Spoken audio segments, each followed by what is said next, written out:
ತೋಟಗಾರಿಕಾ ಇಲಾಖೆಯ ಅಧಿಕಾರಿಗಳಿಂದ ರೈತರಿಗೆ ಬೆಳೆ ಮಾಹಿತಿ. ಮಿಶ್ರ ಬೆಳೆ ಬೇಸಾಯದ ಕುರಿತು ನಿರ್ದೇಶಕ ಚಂದ್ರಶೇಖರ್ ಮಾಹಿತಿ.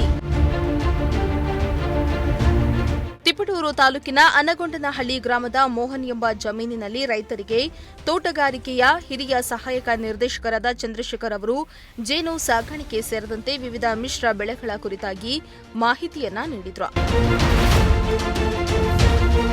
ಹೌದು, ಇಂದು ವಿಶ್ವ ಭೂಮಿ ದಿನಾಚರಣೆ ಆಚರಿಸುತ್ತಿದ್ದೇವೆ. ಹಾಗೆಯೇ ತಿಪಟೂರಿನಲ್ಲಿ ತೋಟಗಾರಿಕೆ ಇಲಾಖೆಯ ವತಿಯಿಂದ ರೈತರಿಗೆ ಬೆಳೆ ಕೀಟನಾಶಕ ಸಾಗಾಣಿಕೆ ಕುರಿತು ಸಂಪೂರ್ಣ ಮಾಹಿತಿಯನ್ನ ನೀಡಲಾಯಿತು.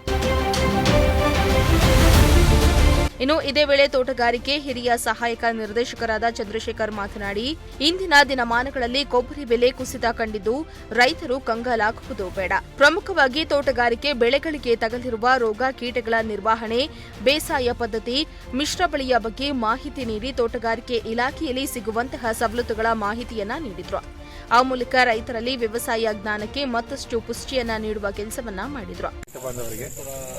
ನಾವು ತೋಟಗಾರಿಕೆ ಇಲಾಖೆ ವತಿಯಿಂದ ಅಂಗನಹಳ್ಳಿ ಗ್ರಾಮದಲ್ಲಿ ರೈತರು ಮೋಹನ್ ಶಿವಶಂಕರ್ ಅಂತಾರೆ ಇಲ್ಲಿ ಅವರ ತೋಟದಲ್ಲಿ ಒಂದು ಸಮಗ್ರವಾದ ಒಂದು ತೋಟಗಾರಿಕೆ ಬೆಳೆ ಬಗ್ಗೆ ಒಂದು ಮಾಹಿತಿ ನೀಡಬೇಕು ಅಂತೇಳಿ ಎಲ್ಲ ರೈತರು ಬಾಂಧವರನ್ನ ಕರೆದಿದ್ವು.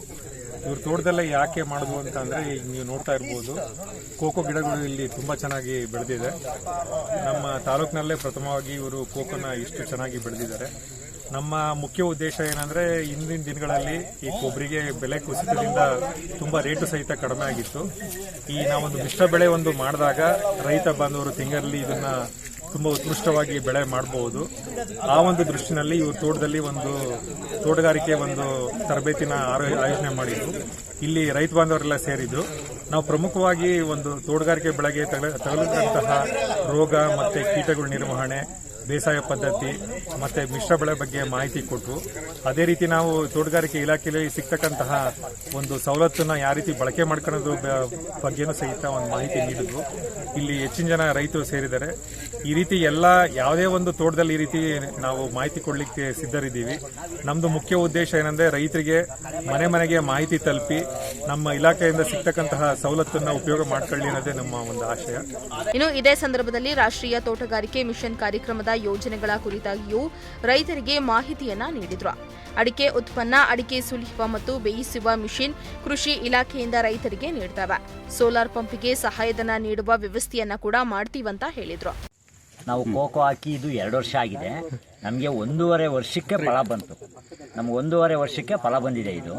ಆದರೆ ಇವಾಗ ಚೆನ್ನಾಗಿ ಬಿಟ್ಟಿದೆ ನಮ್ಮದು. ಎಲ್ಲರೂ ಹೇಳ್ತಿದ್ರು ಕೋಕೋ ಆಗಲ್ಲ ನಮ್ಮ ಏರಿಯಾದಾಗೆ ಹಾಗೆ ಹೀಗೆ ಅಂತ ಎಲ್ಲ ಹೇಳಿದರು. ನಾವು ಅದನ್ನು ನೋಡಬೇಡೋಣ, ಇದು ಆಗುತ್ತೋ ಇಲ್ವೋ ನೋಡ್ಬಿಡೋಣ, ಹಾಕಿ ನೋಡೋಣ ಅಂತೇಳಿ ನಾವು ಪ್ರಯತ್ನ ಪಟ್ಟು ತುಂಬ ಚೆನ್ನಾಗಿ ಬಂದಿದೆ. ಏನು ಹೇಳಕ್ಕೆ ಇಷ್ಟಪಡ್ತೀರಾ ಅಧಿಕಾರಿಗಳಿಗೆ, ಇಲಾಖೆಯವರಿಗೆ? ಇಲ್ಲ, ಚೆನ್ನಾಗಿದೆ, ನಮ್ಮ ವಾತಾವರಣಕ್ಕೆ ಒಗ್ಗುತ್ತೆ ಇದು ಅಂತ ನಾವು ಹೇಳ್ತೀವಿ. ಈ ಬೆಳೆಯಿಂದ ನಿಮಗೆ ಖುಷಿಯಾಗಿದೆ? ನಮ್ಮ ತೋಟಗಾರಿಕೆ ಇಲಾಖೆ ವತಿಯಿಂದ ಒಂದು ಅರಿವು ಮೂಡಿಸುವ ಕಾರ್ಯಕ್ರಮ ಅಂತ ಹೇಳ್ಬಿಟ್ಟು ಈ ಅನಗೊಂಡನಹಳ್ಳಿ ಗ್ರಾಮದಲ್ಲಿ ಮೋಹನ್ ಅವರ ತೋಟದಲ್ಲಿ ಕೋಕೋ ಬೆಳೆಯ ಒಂದು ಪ್ರಾತ್ಯಕ್ಷಿಕೆ ಹಾಗೂ ತೆಂಗಿನ ರೋಗದ ಬಗ್ಗೆ, ನಿರ್ವಹಣೆ ಬಗ್ಗೆ ಒಂದು ಕಾರ್ಯಕ್ರಮನ ಹಮ್ಮಿಕೊಂಡಿದ್ದಾರೆ ತೋಟಗಾರಿಕೆ ಇಲಾಖೆಯಲ್ಲಿ. ಇದು ಹೋಬಳಿ ಮಟ್ಟದಲ್ಲಿ ಮಾಡಬೇಕಾದಂತ ಕಾರ್ಯಕ್ರಮನ ಗ್ರಾಮ ಪಂಚಾಯತಿ ಮಟ್ಟದಲ್ಲಿ ಈ ಕಾರ್ಯಕ್ರಮವನ್ನು ನಡೆಸಿಕೊಡ್ತಾ ಇದ್ದಾರೆ. ರೈತರಿಗೆ ಇದರ ಬಗ್ಗೆ ಅರಿವು ಮೂಡಿಸಬೇಕು. ರೋಗದ ಬಗ್ಗೆ, ಯಾವ್ಯಾವ ರೋಗ ಇದೆ, ಅದಕ್ಕೆ ನಿರ್ವಹಣೆ ಹೇಗೆ, ತೆಂಗಿನ ಮರದ ನಿರ್ವಹಣೆ ಹೇಗೆ, ರೋಗಕ್ಕೆ ಯಾವ ರೀತಿ ಔಷಧಿ ಉಪಚಾರ ಮಾಡಬೇಕು, ಮತ್ತೆ ಪೋಷಕಾಂಶ ನಿರ್ವಹಣೆ, ಇದ್ರ ಬಗ್ಗೆ ಒಂದು ಕಾರ್ಯಕ್ರಮವನ್ನು ಹಮ್ಮಿಕೊಂಡಿದ್ರು. ಈ ಕಾರ್ಯಕ್ರಮವನ್ನು ಯಶಸ್ವಿಯಾಗಿ ನಮ್ಮ ಚಂದ್ರಶೇಖರ್ ನಡೆಸಿಕೊಟ್ಟಿದ್ದಾರೆ. ಇಲಾಖೆ ಬಗ್ಗೆ ಏನ್ ಹೇಳ್ತೀರಾ? ಅಲ್ಲಿ ಸಿಗುವಂತಹ ಸವಲತ್ತುಗಳನ್ನು ಎಲ್ಲವನ್ನು ಕೂಡ ಅವರು ಪರಿಚಯಿಸ್ತಾ ಇದ್ದಾರೆ. ಮೊನ್ನೆ LODP ಅನುಷ್ಠಾನ ಮಾಡಿದ್ರು. ಅಲ್ಲಿ ಸಿಕ್ಕುವಂತಹ ಸವಲತ್ತುಗಳು ಏನಿದೆ ಎಲ್ಲರನ್ನೂ ಕೂಡ ರೈತರಿಗೆ ಮನವರಿಕೆ ಮಾಡಿಕೊಡ್ತಾರೆ ಮತ್ತೆ ಡಿಸ್ಟ್ರಿಬ್ಯೂಟ್ ಮಾಡ್ತಾರೆ. ಇದೇ ಸಂದರ್ಭದಲ್ಲಿ ಸಹಾಯಕ ತೋಟಗಾರಿಕೆ ಅಧಿಕಾರಿ ಅಜಿತ್ ಕುಮಾರ್, ಕ್ಯಾಡ್ಬರಿ ಕಂಪನಿ ಅಧಿಕಾರಿ ದರ್ಶನ್ ಹಾಗೂ ಸುತ್ತಮುತ್ತಲಿನ ರೈತರು ಹಾಜರಿದ್ದರು. ಮಂಜುನಾಥ್, ಪ್ರಜಾಶಕ್ತಿ ಟಿವಿ, ತಿಪಟೂರು.